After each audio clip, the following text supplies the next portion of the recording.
Good morning, everybody. My name is Ann Wilkinson. It is my absolute pleasure to introduce my dear friend, Dr. Patricia Bouteneff. We're here for Happy Paradoxes within Orthodox lay leadership in the Parish and Beyond.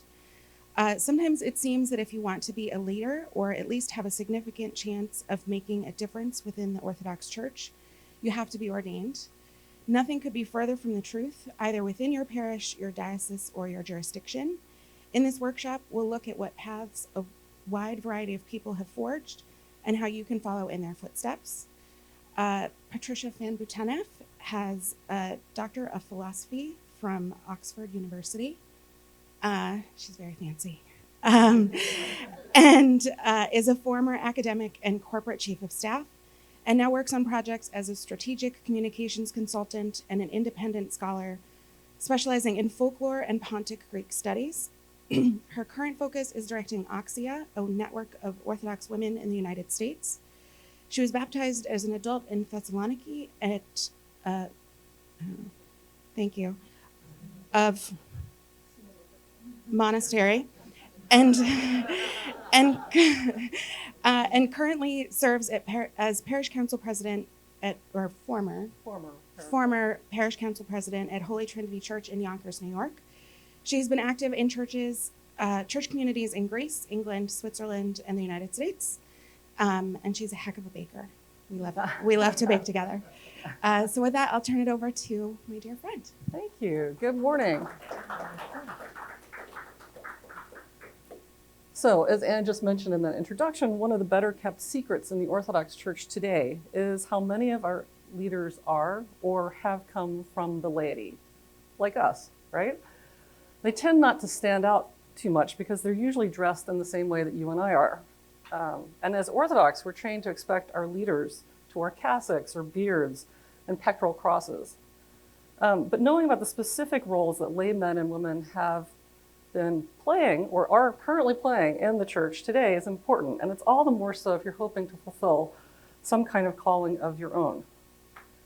As someone recently wrote in the St. Nina Quarterly about women, but the same thing goes for men, we need to know our own history in the church. We cannot make contributions that we are called to make until we are first informed of our history and enlivened by the true vision of orthodoxy that we are all equal in Christ. So she's right. We must know our history. But I would also add that we have an even greater need to understand our present reality.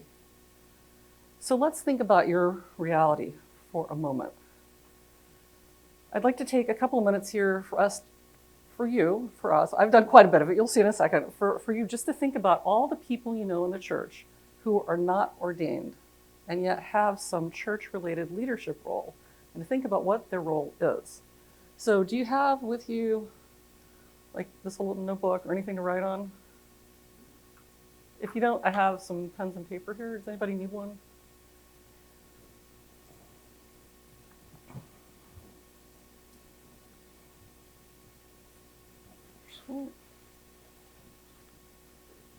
So you might be able to think of a dozen, you might not be able to think of any. That's fine.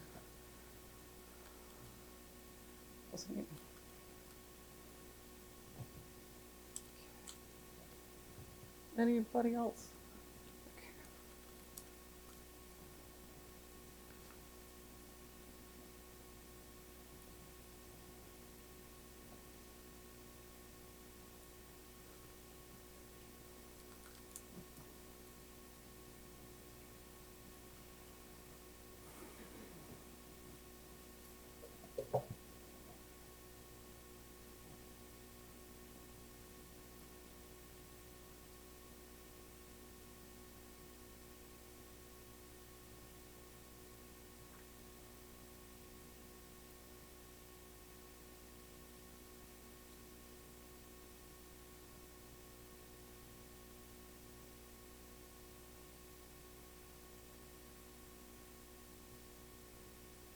Okay, it looks like some folks have stopped writing, which sounds positive. Can I just ask what you came up with? It's a rainy day and it's coming from the outside to the inside, either a store or a restaurant. Oh, I see, for this, but I'm also thinking about what people that you know in your world But yes, you're absolutely right. That's a shot in Italy looking at a store through a rainy day. But what roles of people have you, what leaders, lay leaders, unordained leaders are you thinking about that you know in the church today? Anybody?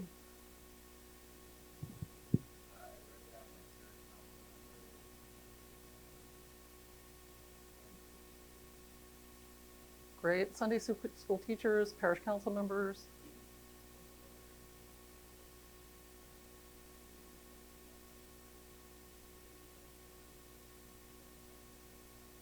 Great. So people who organize ladies' luncheons and men's breakfasts and things like that. So yes. Okay.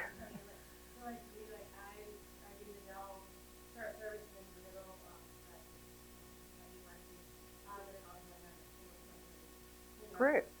Okay, right. So general sort of what do you call these? Sacristan activities or?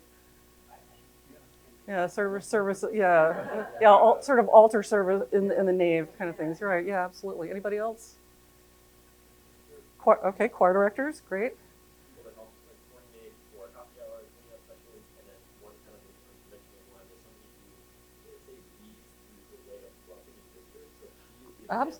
Oh, yes, you need welcoming people, definitely. And coffee hour is vital. When that coffee pot hasn't been plugged in, the reaction after church is not a happy thing, right? Okay, that's great. Yeah, I think you picked out some really good examples of things people can do that are necessary to be done within the church. My contention is that there are other roles out there that you might like to know about. So, at this point, I'm going to walk you through just some of the categories of roles that laymen and women have played within the church today. So I'm outing Anne, as you can tell. We do know each other. This was an event in New York City recently, and this is the woman who put that together and led that. In any case, so I've come up with a list of roles, and this list was relatively easy. I was surprised at how easy it was to compile, and it's probably something you could do for yourself if you just, if you want to see what types of roles already exist near you. And I used my own experience, the people I knew. I scrolled through my LinkedIn contacts. I put out a question to my Facebook friends. I looked at websites of Orthodox organizations. And so this list, therefore, reflects my own location within North America, with my feet, as you've heard, in the academic and the Greek and the OCA worlds. So given my informal gathering process, I have almost definitely omitted many lay leaders who should be included. And I've definitely left out entire categories such as priest wives and youth camp directors. And I possess very little direct knowledge of the work and pursuits of organizations like Philippics, Ladies Guild, Antiochian Women, and the various brotherhoods that exist, like the archons of the GOA. But I also want you to know that all the roles I'm going to be talking about are available to both men and women. And I've organized this list in terms of activities and positions rather than the people or jurisdictions. So let's just go through them and see if your thoughts about what you yourself can accomplish for the church might enlarge just a little. So there's pastoral care, chaplaincy, spiritual direction, and missionary work. Pastoral care consists of emotional and spiritual support for people in their pain, grief, and anxiety, as well as their celebrations, joys, and victories. St. John Chrysostom tells us that pastoral caregivers especially must possess clear and unshakable wisdom, patience, and persistence, but please note, they do not have to be ordained. For example, we have chaplains. Most hospital chaplains possess a master's degree in divinity or related field. They are generally required to obtain clinical pastoral education training at an accredited institution and complete a rigorous 2-year residency program under the supervision of a senior chaplain. And many people who are chaplains today are going into it as a second career. My sister-in-law became a chaplain after a 30-year career in primary education. There's pastoral counseling. Pastoral counseling involves assistance in coping with life's struggles. It involves a religiously affiliated counselor who works with individuals, couples, and families. Pastoral counselors can be licensed in the field of counseling or therapy and are sensitive to spiritual perspectives, believing that one's spiritual life can be invoked to help emotional damage, resolve conflict, pave the way for life transitions, and illuminate values. And there's college ministry, part of which I think Connect also calls on that, or maybe you're entirely post-collegiate. But anyway, college ministry, and you see an example here. This is from a breakout session, a real break session of Orthodox Christian Fellowship. But laymen and women in these college ministries work to connect college students with worship and fellowship opportunities. There are other college ministries around the program, but Orthodox Christian Fellowship, which is based in Boston, I believe, is the biggest and best known. There's also something called family ministry, and professionals in this field care for the well-being of marriages and families based on Orthodox teaching and resources. They usually hold a degree in psychology. And there's spiritual direction. The role of spiritual director is often held by priests or monastics, but not always. Deacon John Chrysavgis has written of the role of spiritual director. The spiritual father or mother is a fellow traveler and not a tour guide. The bond that forms can be very intense, the relationship very intimate. This is made possible in part by the spiritual mentor's own purified condition and intense, intimate connection with the Holy Trinity. Though perhaps not fully glorified by God, ideally he or she possesses a purified heart in which the passions have been set aright and illumination has begun. With such a person, we will be able to surrender safely and most easily to the process of spiritual direction. Although there are monastics and elders, such as Russian babushkas and Greek yayadas, who have gained their wisdom in the school of life, there are other teachers and monastics who are working to create training and standards for such callings. One of them is Dr. Joanna Popa in New Hampshire. And then, of course, there's missionary work. And there's a wide variety of lay church members who go into the field for different amounts of time to help mission churches establish themselves. You can find opportunities through the Orthodox Church Mission Center, OCMC, as well as other organizations. My husband and I will be going to Ghana, we're going to work in Ghana next summer to help build out their seminary and youth camp offerings, and that will just be a 2-week trip. And then there are church diplomats, and a number of laymen and women fill this role today. And to work in the intra-Orthodox and ecumenical spheres, a person needs a solid church affiliation, a strong understanding of Orthodox theology and life, and an openness to learning from other people, skills in diplomacy, and usually a willingness to travel. And there's both a National Council of Churches in the United States and in other countries, and there's the World Council of Churches. And we have a former World Council of Churches diplomat here today, and if you have any questions, I'm going to volunteer Peter over here to answer those. So then we have administrative heads and advisors. And the first among those are abbesses and abbots.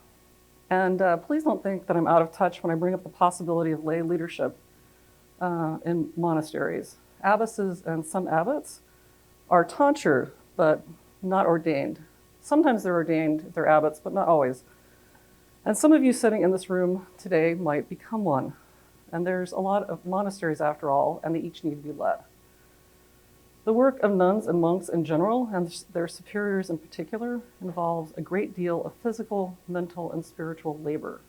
Many monastic superiors in the US are the founders of their monasteries and frequently serve the church as translators, iconographers, and so on. It's not uncommon for them to have worked physically alongside their nuns or monks to build their monasteries' buildings, and they run the businesses that support themselves and their communities, often through farming. No one in a United States monastery gets to be simply an executive. Everyone has to pitch in and bake either industrial-sized batches of cheesecakes or shear sheep, gather eggs, milk cows, and in addition to that, abbesses and abbots shape the direction of their monasteries, taking into account the kind of monastery they want to be and how to make that happen.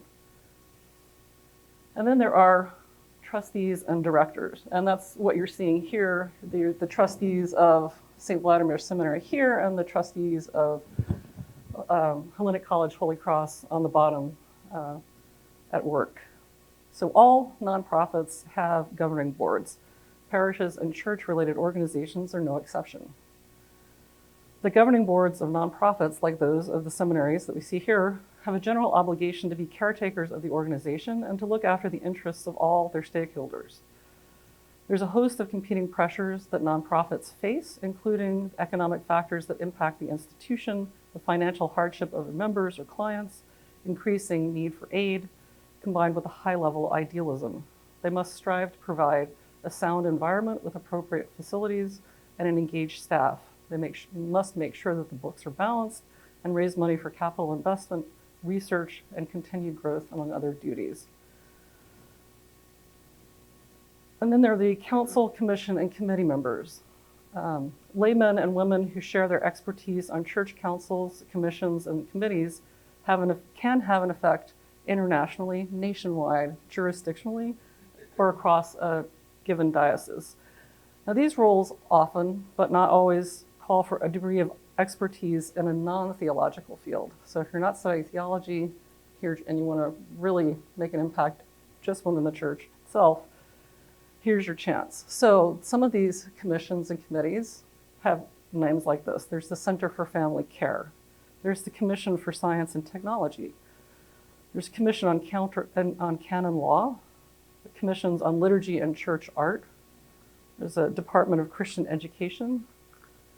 There's Social and Moral Issues Committee. And then you have, sometimes you can move over into federal positions or consultancies. There's a U.S. Commission on International Religious Freedom and a U.S. Secretary of State's Religion and Foreign Policy Working Group. So those are possibilities. Next comes to one of the things that you mentioned back there, which are parish council presidents.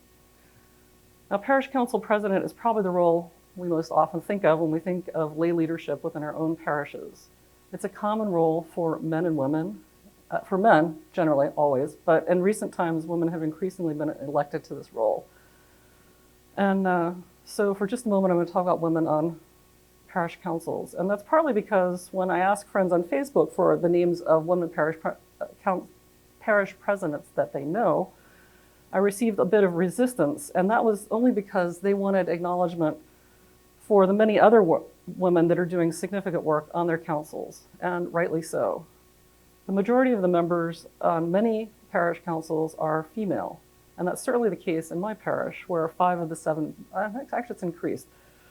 So 7 of the 10 positions are held by women, and as one friend wrote of St. Anthony's in Rock Hill, South Carolina, we have 3 women on our parish council, but none of them are president or treasurers. They're all hard workers and give important insight and direction for the parish.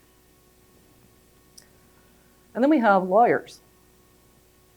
So it surprised me when I was on these various parish councils, although it might not surprise you, just how often a parish, a diocese, or an archdiocese, or even a jurisdiction needs legal advice. So if you have a law degree or if you're headed that direction and are in good standing with the bar, this is a really easy way to step forward. Okay, then we have finance. The chief financial officer of an institution is responsible for managing its financial risk, its financial planning, record keeping, and financial reporting. The CFO typically reports to the head of the organization and its board. The treasurer of an organization, on the other hand, oversees how its money is spent, either directly dictating expenditure and authorizing it. They tend to know where all the bodies are buried and are the first person you want to go to if you want to understand how an organization is running. They also ensure that they have enough money to carry out the mission and that it neither under or overspends. She or he reports the financial status to the board and or general membership to ensure transparency.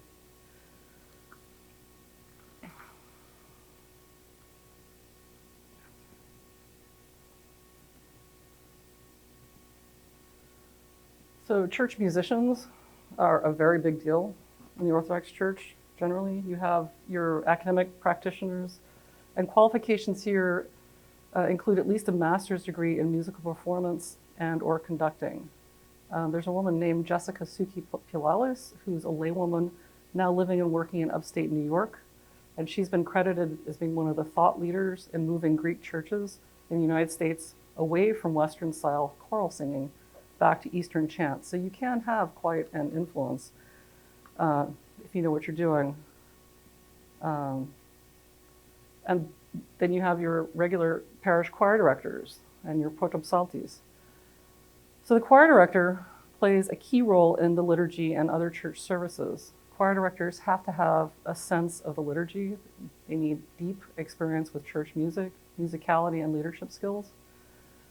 Many of them have had formal training as conductors, although it's best to have some concerted training in music and liturgy. Many have gained their knowledge over the course of years of singing. For some of our jurisdictions, this role has only ever been filled by men, and in others, it's common to see a woman leading the choir or chanters. And then it's possible to be an academic and have a large influence in the church. So academics hold terminal degrees, normally doctorates in their subjects. You may know already that many men and women have earned master's degree from Orthodox seminaries, as well as the necessary doctorates in the following fields. Roles include theologians, which may be liturgists, dogmaticians, patristic scholars. It can be church historians, music scholars, art historians, biblical and liturgical language scholars, religious educators, bioethicists. In fact, you see here a bioethicist. She has a doctorate both in biology and runs a $5 million or $billion lab in Chicago. It's quite extensive, but she also has her doctorate in Orthodox theology and teaches as an adjunct at St. Vladimir's, and consults widely in all the jurisdictions on bioethics. So got distracted. So bioethicist, and then there's also church-specific management and leadership professors. Faculty with master's degrees in their fields include librarians and archivists to help us keep track of the knowledge that we have gained.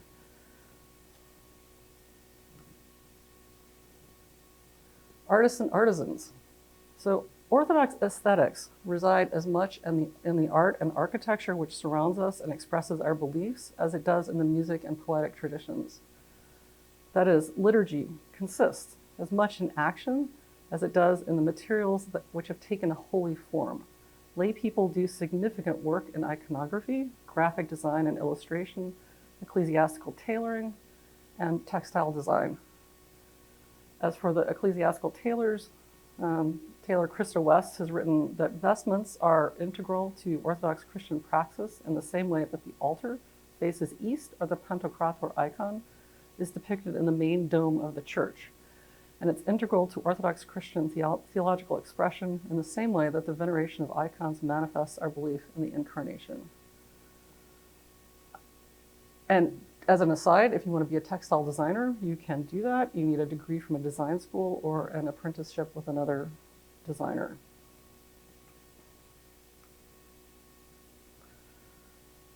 And then there are the thought leaders in the church, many of whom are writers. And the qualifications you need to be an Orthodox writer vary widely, especially these days.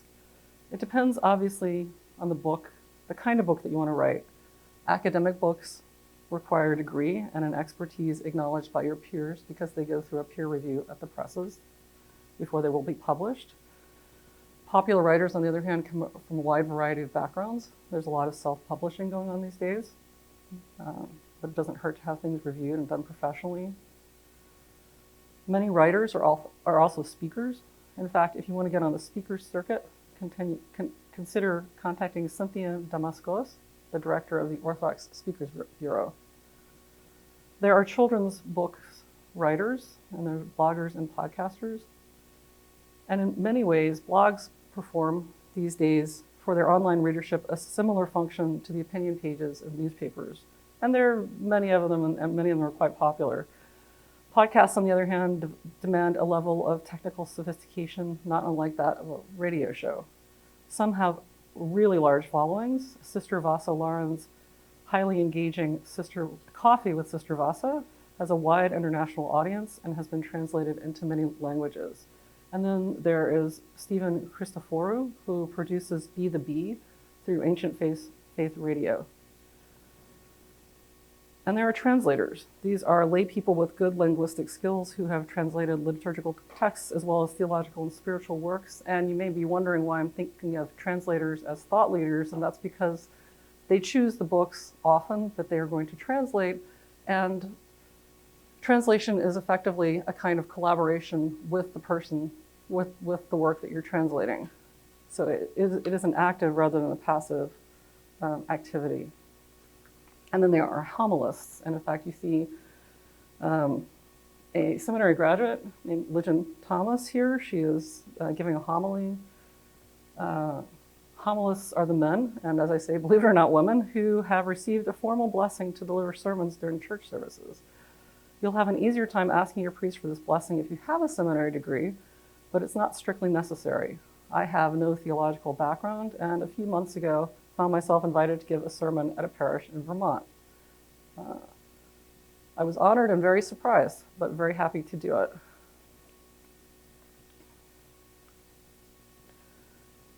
And then we come to what's probably the widest group here. They're the catalysts and founders. And in truth, and many lay people who fill the roles that I was just talking about, they fall into this category. They're in effect what the corporate world would call change agents. And if they weren't the first in the Orthodox world, they may have been the first in their jurisdiction or community, and so face the same hurdles as any other breaker of new ground. Now, some have created new organizations to support causes. These include the founders of St. Phoebe Center for the Deaconess, which is devoted to the reinvigoration of the diaconate for both women and men. Now, members of St. Phoebe have been touring the country to various parishes talking about what a truly revived diaconate could do for the Orthodox Church. And I have to say, the time that I saw them give this talk, by the end of it, people were on their feet.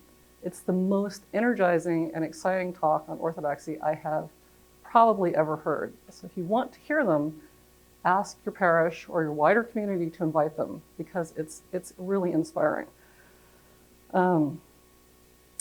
There's also the founders of St. Catherine's Vision, which is an international fellowship of Orthodox Christians whose purpose is developing and implementing initiatives to support women's church ministries. There's St. Nina Quarterly, which is an important resource, and they had an editorial board comprised entirely of laity. A layperson founded and runs a bookstore. In fact, there's a number of lay people who run bookstores, but the one I'm thinking of is called the Life-Giving Spring, and it specializes in Orthodox books and icons. And bookstores now more than ever function as community hubs as well as places to buy materials. At least one laywoman founded a magazine. I'm thinking of The Wheel. It's an online and print journal of Orthodox Christian thought. You can see it up top there. And it aims refreshingly and successfully to move beyond the polarizations of much of the current debate in the Orthodox Church. A laywoman founded not only a church, Holy Cross in Williamsport, Pennsylvania, but also a seminary professorship at St. Vladimir's and numerous scholarships at both St. Vladimir's and St. Tikhon's. And then there's me. I stand here having been a catalyst for founding a new Orthodox network called Oxia Women. Now, founding things may not be the easiest path, but it's possibly one of the most gratifying of them. And then there's other lay people who are the first in their jurisdictions to perform a given role. There's Cleo Pavlendos, who was the first woman chaplain in the Greek Archdiocese in New York, a metropolitan area. There's Lila Kalinich, who was the first woman on the board of directors of the International Orthodox Christian Charities. Jessica Suki Pilalis, who I mentioned above, who is a specialist in Byzantine music, who in 1984 became the first officially titled and salaried female chanter of protopsaltis of the Greek Archdiocese.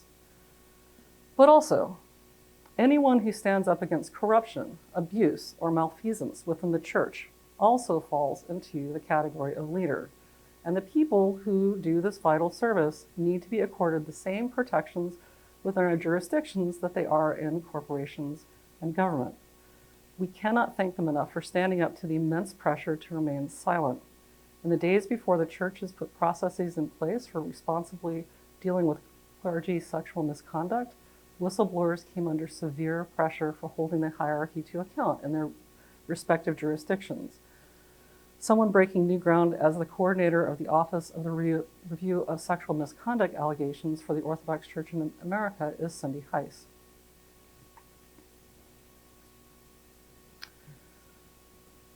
So where does this leave you?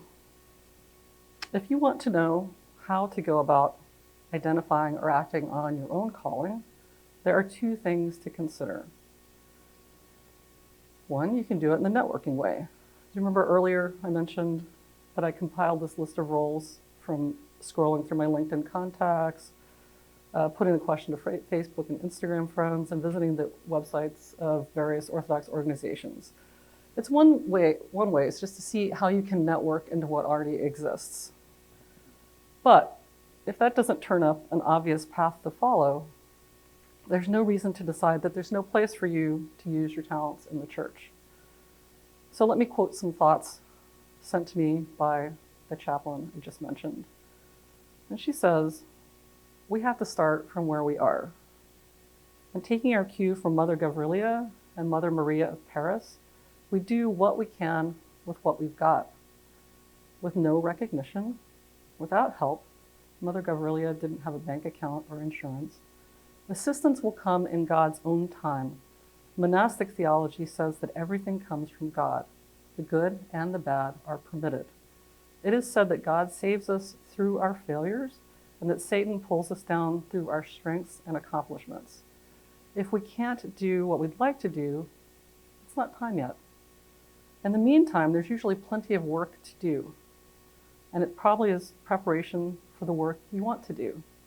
At a certain point, agitating for a change in role takes away from the work that is there that needs to be done. Perhaps we forget our value in the eyes of God and the work we have to do within ourselves. So if you're looking for a calling in the church, if you don't have one, you might have one already. But if you don't, what should your first step be? Well, first you might think about what you'd like to see changed or what you just want to do. But there's only one necessary thing. And that's simply to don't figure out the last step. You should probably know where you want to go, but you need to figure out what your first step is. And everything else flows from there. And I'll give you an example. So in starting Oxia Women, which didn't even have a name back then, I just knew that I wanted a network for Orthodox women that was similar to some of the secular women's networks that I'm a part of that have been amazingly effective in getting things done.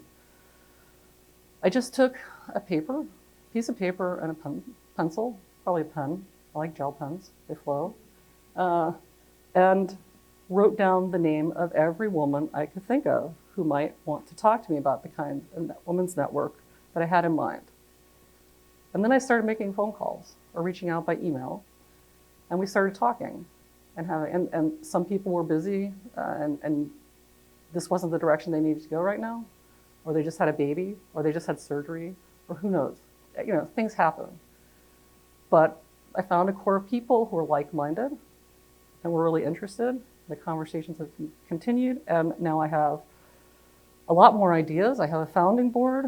Soon we'll have a 501c3, God willing, and so on and so forth. And you know, piece by piece, it all comes together with God's grace and a lot of elbow grease. So you can do it too. It could be, so do you have a pencil? Well, you do, I know you have a pen and a piece of paper with you right now. So just for this moment, if we have time, I don't know where we are, to just think what you would like to see, either what you'd like to be part of or what doesn't exist that you would like to see exist. Write that one thing down and then write what the first step might be.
Okay, I'd like to leave you with one last thought before we have our question and answer time. This is by a poet who kept me going during this long, must have been an 18-month period in putting Axia together. And that is start now. Start where you are. Start with fear. Start with pain. Start with doubt. Start with hands shaking. Start with voice trembling. But start. Start and don't stop. Start where you are with what you have. Just start. That's all. Thank you.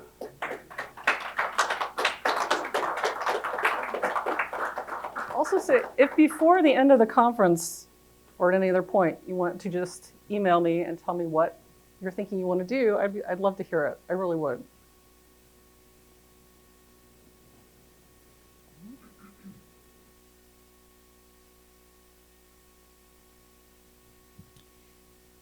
Thank you so much. And I can say from my own personal experience, Pat really is one of my very dearest friends, and she is, I would say, almost always the person that I call when I have an idea and I don't know what to do with it. So she's not lying when she says she really wants to hear your ideas, and she's great at it. So does anybody have any questions?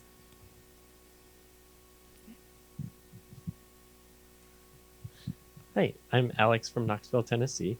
I was going through all of these different roles that you're listing for us, and it made me kind of wonder, is there any reason we shouldn't expect ourselves to be filling a leadership role? It seems like everyone has some area that they would lead in, that they're then helping the church and giving their talents. And I don't know if that's your perspective, if we should always be trying to find what the next thing is that we're aiming toward. Just something, right? All the Orthodox churches, but the ones I've seen are deeply under-resourced. They're under-resourced in money, but they're also under-resourced in people's time and talent. So even if you don't want to lead something, you know, the churches need, you are a vital resource for your parish. And so even if it's just, you know, noticing the fact that a window pane is broken, and if you put your hand up and say, I can fix that for you, that's stepping into work that needs to be done, right? It might, and maybe that's where you are right now, because if you're getting a career started, or you're finishing school, if you're just having a baby, whatever it is that you might be doing, sometimes life only lets you operate within your parish at a particular level, and at that point, other people are stepping in doing other stuff. But seeing yourself as part of the team that is making this parish function is, if you can take on that mentality alone, that's huge for your parish.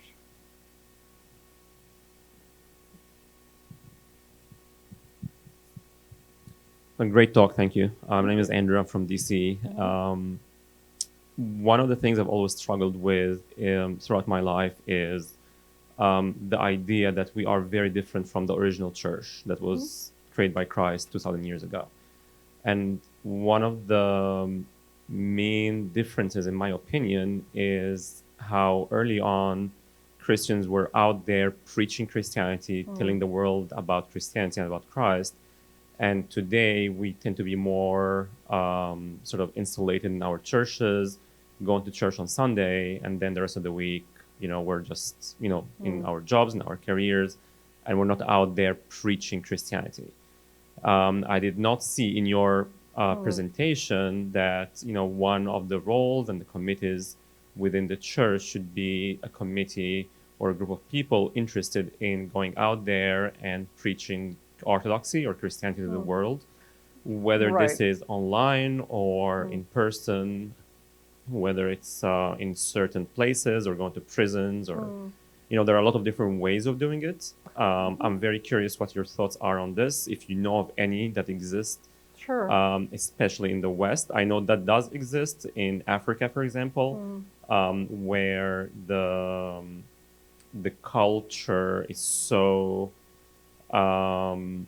different from the culture in North America or in Europe. there is much less kind of tension towards someone coming to you and talking to you about Christ, about Christianity, about religion in general, Sure. than in the West, where it's tremendous pressure saying, no, no, no, this is not the place for it, or anything like that. Right. So what you're basically talking about is mission work, right? Right. Christian. You're right. I didn't. As I said, this is not a complete list. I left out prison ministry among other things, but you're basically talking about missionary work, right? And we have. I mean, it's both an advantage and disadvantage in the United States that Christianity is really well known, right?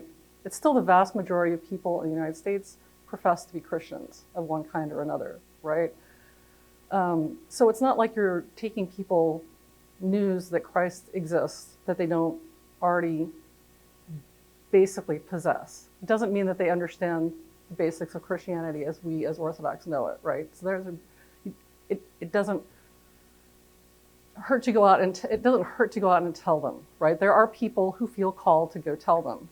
So you need to pick your venue. I think more often than not, telling them on the street corner isn't necessarily as effective as it might be, quite seriously. But there are ways to tell people, and that's where you get your podcasts, that's where you get your bloggers. There's a lot of people out there telling them. It's just often not face-to-face on the street.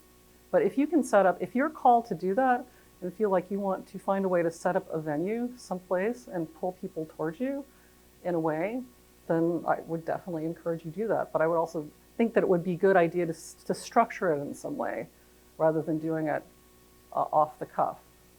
Does that make sense? Okay.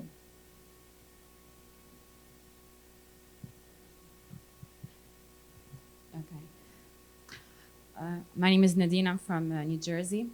I think it might connect those two questions or 2 points together. I find one of the best ways to deal in the church or to be proactive in the church, 2 things: simple smile. And I found it to actually work. One time I was just smiling and looking into people in the eyes. It works, especially with newcomers or catechumens who are new to the church. So, I mean, I had my personal experience. I usually went to say hi to them and I smiled. And one day I was thinking, I was so busy with the thought that I passed by a person, I did not smile. And she came to me, I was like, "Are you okay? Did I do something bad to you? Why you didn't smile to me today?" I was like, "I'm sorry, I'm having a thought in my mind." So a simple smile works.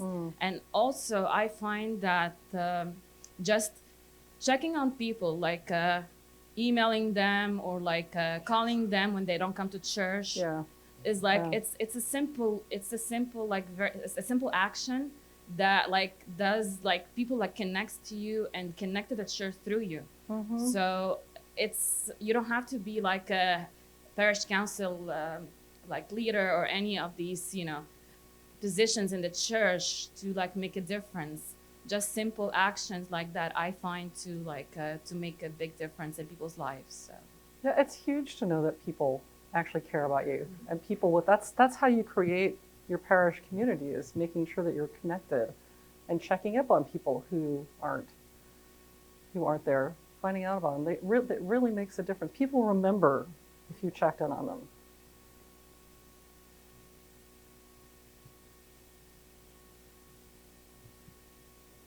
Yeah.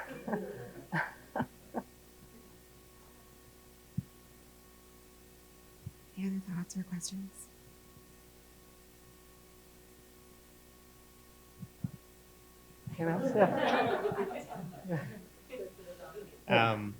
I'm Aaron. I'm from Hi, St. Aaron. Augustine, Florida. In your experience, have you had success starting a strategic plan? We're trying to start one. Having a hard time getting it off the ground. Any advice? A strategic plan for what? Church growth. For church growth. We have done that both at my parish in Holy Trinity in Yonkers, and we're working on one right now for Oxy Women. Yes, absolutely we have. And we could, it's hard to give you an outline of that here and now, but if you want afterwards, we can go sit down and talk through how you might get started on that. Sure. Have you ever had a strategic plan in your parish? Okay. Are you able to find it? Okay. Do you foresee programs and ministries in the next, say, 20 years being similar to what they are now, or do you think they'll change a lot? Well, I guess it depends on who's taking responsibility for them and where the change is going to be. I mean, if you would like to see them changed, you should go find the people and talk to them about it. I'm quite serious. I'm not just putting the. It's up to us what our church looks like, right? It's up to us to go talk to the people who are currently leading it, to say, this is what's working, this is what's not working. Now, a lot of those people are bishops, and you need to approach them in some sort of way, and sometimes you need to approach them in a roundabout way. But they're there. They're your bishops. They're running our church. We need to find ways to talk to them and say, this program here isn't working so well right now. Things are evolving fast in society right now in a lot of ways, and the way people communicate, the way different generations deal with their lives and the way they relate to church. That's all changing very rapidly. So the programs that are in place now are, need to evolve along with that. But none of that's going to change if we don't talk to these folks about it. And there's few things more scary if you haven't spent a lot of time talking to bishops than going up and trying to talk to your bishop, right? But if they don't get used to that either. They find it a little scary talking to us too, because they don't know about us. There has to be ways. There are people who can help you navigate that. In fact, we're working in Oxia to try to find ways to make that easier for everybody. Okay, it's going to take us 2 or 3 years. Best case scenario, 3 years we're in. But if you'd like there to are help people us. who can help you navigate that. So, but it's really important. And I would say you really should work on developing a relationship with your hierarchy as well as your priest, okay? Because the church will not. People don't change things. Change is hard, okay? And so things will not change. There's so much to work on that nobody's going to try changing this one thing if they don't know there's a need to change it. So, and they don't generally know there's a need to change it unless we tell them. So. I'm Peter Bouteneff. It was so illustrative to me when you were starting this work and beginning to talk with people. You're talking about Oxia Women? Yeah, that you were talking about leadership, and many of them who were, in fact, in really important roles in their churches were uncomfortable with the word leadership, and they were more comfortable with the word service. Yeah. And as you continued to develop the language, it was kind of both. Mm-hmm. So it's like servant leadership, yeah, very much, or leading service. Mm-hmm. But it's all service. It's bringing, and that's where, like, whether it's strategic plan or active preaching or a smile, everything matters. And whether it's called leadership, which can sound a bit threatening or whatever, it's change. Yeah. One of my favorite concepts that I learned as chief of staff, I worked at a Fortune 20 financial services company, was leading from behind. And there's a lot of ways to lead from behind. Creating a strategic plan with other people is one of the best ways I can think of. But also being out there and making sure that other people are greeting newcomers to your church, or even old comers to your church. Everybody needs to be greeted in a friendly way. There's a lot of ways to simply make change, not from the front of the room, from the back of the room, just quietly percolating little things that need to be done. And sometimes those often will snowball into something much bigger. Do we have 2 more minutes? I remember when I was 19, like decades and centuries ago, and I was looking for a church or some sort of faith or anything to kind of save me. And the reason why I stayed out of the Orthodox Church for years before, and the reasons I still struggle being part of the Orthodox Church today, is not so much that I very much like your question, very, very much like it about missionary work. No, it's not a problem. It's something that I feel is missing. A sort of a grace or an ability to inspire. That all this missionary work seems to be in the sense of, oh, let's approach a Protestant church and tell them how they get it wrong. Or let's go to somebody who doesn't know about Christ and tell them about the synods. But I don't feel inspired by the church. May God forgive me. I mean, that's the honest truth. And if you are to have a conversation, you should be honest. I don't feel inspired. I would love to see groups of your age, at least, 20, 30 of you going before a prison when somebody's scheduled to be executed and just protesting against the idea of your state killing human beings.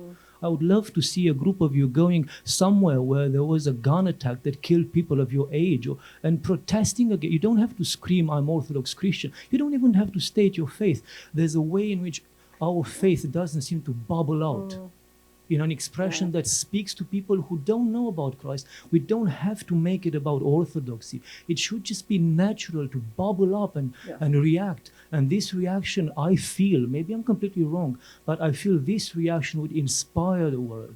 Because I know when I was 19, I would have been inspired by something like that.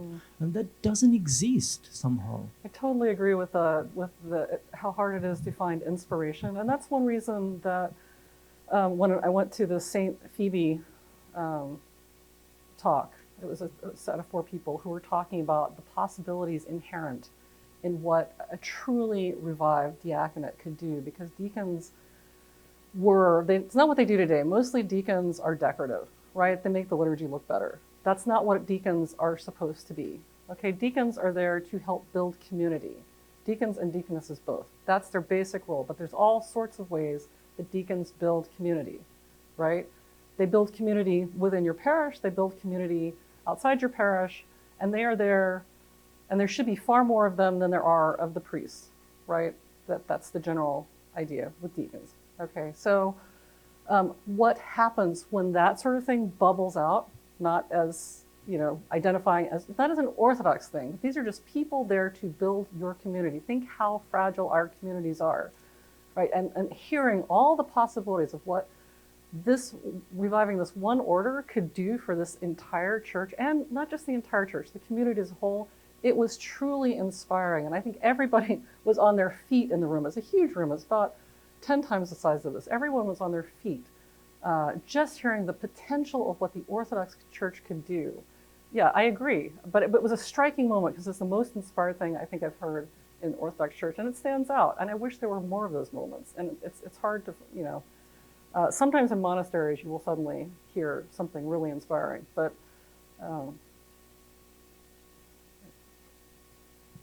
so.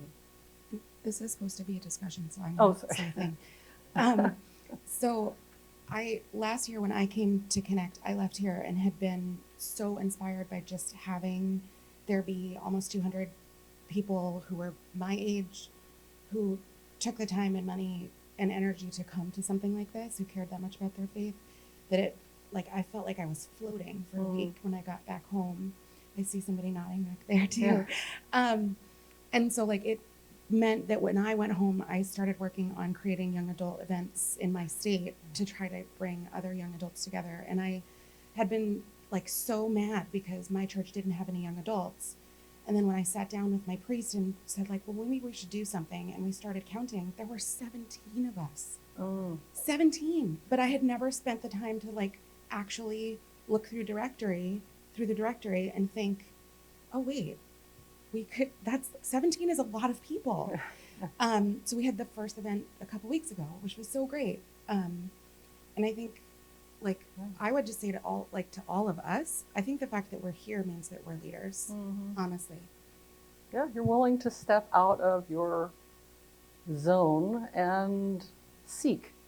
And that's the first step. Also, for both you and your youth ministry work and for my women's ministry work, sitting down and taking a sort of census of who's around you. It's revelatory. It's funny because you just don't necessarily see until you make that intellectual. You have your pen and paper and make that intellectual exercise, right? It is different from it. Yeah, you can do it on a computer too. You can do it on your phone. It doesn't matter. But just write it down.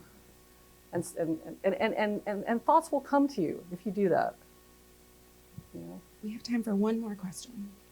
If there are any more. Well, thank you to Dr. Patricia one more time. This All right, was thank you. wonderful. Thank you for coming. Thank you.